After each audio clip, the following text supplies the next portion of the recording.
e cheia de medo. As pessoas sorrindo, sinistras do meu silêncio, assuntando do meu futuro, de escola capital, anel de grau, lugar da bombacha, um terno doutoral.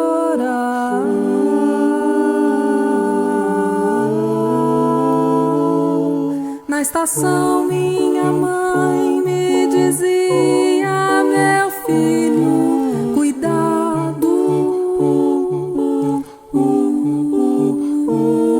Minha mãe apontava chorando uma janela do trem.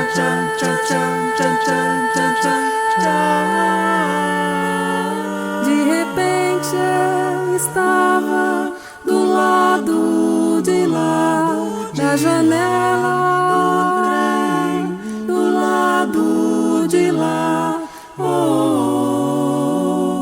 do lado de lá.